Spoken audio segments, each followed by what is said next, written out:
Pursuit in the city of Covina. We had just had it on. It wasn't even like getting dark yet.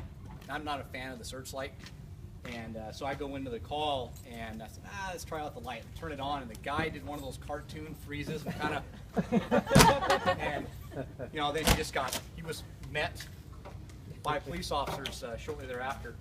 It's extremely bright. It's a great search tool, but it's mostly for the guys on the ground.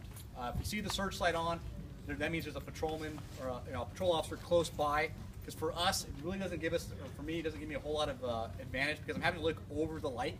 And then when you get a little bit of ambient temperature, like moisture in the air, what happens is it kind of fogs out. And so, mostly for the guys on the ground. My favorite of all things is the FLIR system. Forward-looking infrared. As Marty was saying, this is basically a very, very expensive camera. That everything you can see through your Nikon or your iPhone is the same thing we can see. However, this lens cools down, the components cool down to what Kelvin, Kevin? Minus 273. So minus 273 Kelvin. So Fahrenheit, Celsius, Kelvin. And it allows us to see the heat, the heat signature. So by using that, we can be a lot higher, we can be a little bit farther away. And the nice thing about it is bad guy doesn't know where we're looking. A lot of times bad guy sees searchlight, he goes, oh, that's where we're going, I'm gonna go the opposite way of searchlight. So with the camera system, gotcha. So it has a daytime camera. You guys saw a quick example of that on the guy on the beach, the gentleman wearing the white shirt who was getting introduced by police officers. That's this camera here, and then it has two nighttime settings, or excuse me, it has two daytime settings, a normal color and a low light TV. Low light TV actually gathers all the light around it, and it kind of gives you like a yellowish hue. Good word, hue. And then you have your big lens, which is your night sight, or your night lens, and that's a whole lot of fun. Everything is operated off of hand controls. So this is the hand control to operate the camera. So a lot of guys can operate with one hand. I'm a two-hand kind of guy. I like to hold on it and use a lot more of my fingers. This is what we operate at. If you want to have a look at it, it's got the stretchy cord. Don't go too far with it. And then this is the hand control for the searchlight. Pretty simple, on, off, and I have a focus for the light, as well as it has my directional. So really, really easy to use. All those years that my mom told me playing video games wouldn't pay off in life, she was wrong. So play your video games, be something in life. That was a joke against my mom. I have actually, she didn't care for that too much, so I'm still grounded.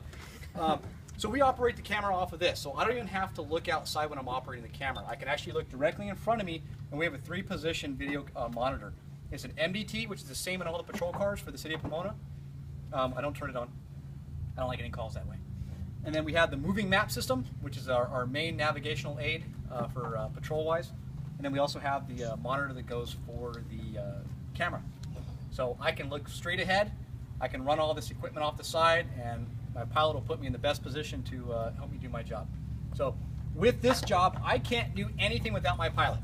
Because I wouldn't be able to fly this thing, I'm not a pilot, I wouldn't be able to fly this thing, get me over the call, maintain an orbit in a safe manner, and execute our objective, which is to find bad guy, or missing person, or wild animal, whatever the case may be.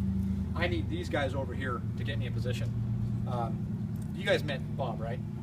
Yeah, Bob retired after a couple years with Pasadena Police Department. How many years? 34 years of service with the city of Pasadena, and once he retired, we hired him here, and he's been an asset ever since. And the same with Kevin. They each bring a different aspect of patrol flight for us, and it helps to benefit our agency and our unit. So this big white antenna, this is actually a downlinking system, which I can actually take my image, broadcast it down to like an iPad type device, and my commanders in the streets in the field can actually look at the picture themselves without me having to describe what I'm seeing. They can actually go, oh wow, that's a pretty big fire, or that's a lot of people running, or that's a big containment. They can see it for themselves, and I can be like, I don't have to say anything. Because typically I'm having to talk non-stop and be so descriptive, it sucks. But that antenna will actually drop down in flight. We manipulate it from the inside controls, and it's actually pretty cool. Comments, questions, concerns? Sir? One thing